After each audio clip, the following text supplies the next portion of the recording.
नमस्कार मंडळी, तुम्ही जर का एकदा हे टोमॅटोचे लोणचे ट्राय केलात तर तुम्ही आंब्याचे किंवा लिंबाचे लोणचे विसरल्याशिवाय राहणार नाही. एवढं टेस्टी हे लोणचं बनते. चला तर मग आज आपण हे बनवूयात. त्यासाठी मी इथे फ्रेश असे 3 किलो टोमॅटो स्वच्छ पाण्याने धुवून घेत आहे आणि मग नंतर हे स्वच्छ करून आपण ह्याला बारीक आकाराचे अशा प्रकारे लांबट आकाराचे आपण ह्याचे काप करून घ्यायचे आहेत.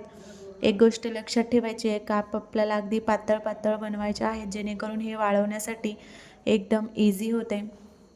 तुम्ही पाहू शकता. आणि मग नंतर आपण इथे चिंच भिजत घालणार आहोत, त्यामुळे मी आधी ह्याला स्वच्छ पाण्याने धुवून घेत आहे आणि मग नंतर आपले टोमॅटोचे जे रस निघालेले आहे त्यामध्येच आपल्याला हे भिजत घालायचं आहे. अशा पद्धतीने पाण्याचा वापर नाही करायचा भिजवण्यासाठी. आपण ह्या टोमॅटोच्या रसामध्येच आपल्याला हे भिजून घ्यायचं आहे अशा पद्धतीने.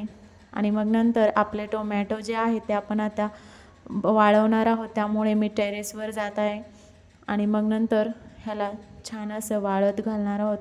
आपण ह्याला कडक ऊन द्यायचं आहे, त्यामुळे कडक उन्हामध्येच ह्याला वाळवत घालायचं आहे अशा पद्धतीने. आणि मग नंतर आपण ज्या कापडावर वाळवणार आहोत ते स्वच्छ पुसून घ्यायचं आहे आणि मग नंतर एक एक करून आपले संपूर्ण टोमॅटो जे आहेत त्यावरती अशा प्रकारे पसरून घ्यायचे आहेत.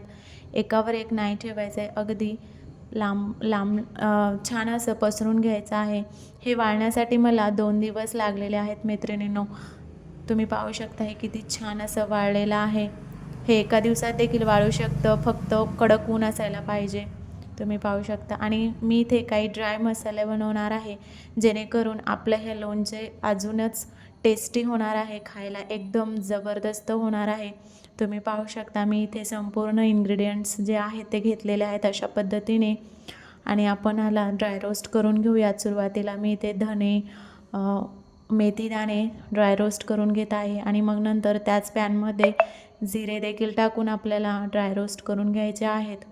आणि मग हे थंड होण्यासाठी बाजूला ठेवून द्यायचं आहे. हे थंड होईल तोपर्यंत आपण राई जी आहे ते मिक्सरमध्ये वाटून घेऊयात. मी इथे 3 किलो टोमॅटोसाठी अर्धी वाटी राई घेत आहे. तुम्ही पाहू शकता ह्याची पावडर बनून झालेली आहे. आणि मग नंतर अद्रक लसूण देखील आपण वाटून घेणार आहोत, फोडणीसाठी आपल्याला लागणार आहे. आणि मग आपले थंड झालेले मसाले देखील ह्यामध्ये छान असं बारीक वाटून घेऊयात. आणि मग नंतर फोडणीसाठी मी इथे 250 ग्राम तेल घेतलेलं आहे. तेल गरम झाल्यानंतर त्यामध्ये जिरे आणि परत आपलं अद्रक लसणाची पेस्ट त्यामध्ये टाकून घ्यायची आहे.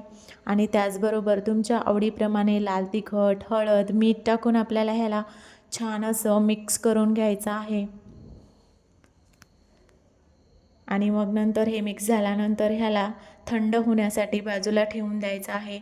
हे मिश्रण थंड झाल्यानंतरच आपले संपूर्ण बाकीचे इन्ग्रेडियंट्स जे आहेत त्यामध्ये आपण टाकून घेणार आहोत.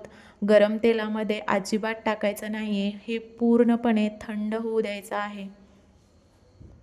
आणि आता हे थंड झालेलं आहे. ह्यामध्ये आपण जे पावडर बनवून ठेवलेली होती ते संपूर्ण टाकून मिक्स करून घेऊयात अशा प्रकारे.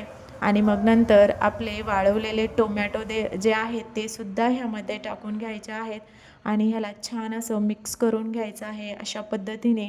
आणि मग नंतर आपण जी चिंच भिजत ठेवलेली होतो ते सुद्धा ह्यामध्ये टाकून घ्यायचं आहे आणि मग परत याला छान असं मिक्स करून घ्यायचं आहे. आणि आपलं टोमॅटोचं लोणचं जे आहे ते एकदम रेडी झालेलं आहे. ह्याला आत्ता तेल सुटत नाही आहे, पण 1-2 दिवस झाल्यानंतर हे मस्त असं छान तेल सुटणार आहे ह्याला. तुम्हाला जर तेल आवडत असेल तर तुम्ही अजून जास्त तेलाचा वापर करू शकता. आमच्या घरी जास्त ऑइली खात नाहीत म्हणून मी इथे कमी तेलाचा वापर केलेला आहे. तुम्ही पाहू शकता किती सुंदर असं एकदम मस्त आपलं लोणचं तयार झालेलं आहे. तुम्ही ह्याला गरम गरम चपातीसोबत किंवा पराठ्यासोबत देखील खाऊ शकता. एकदम भारी लागत आहे. आणि आवडल्यास प्लीज लाईक आणि सबस्क्राईब करायला विसरू नका. Bye bye.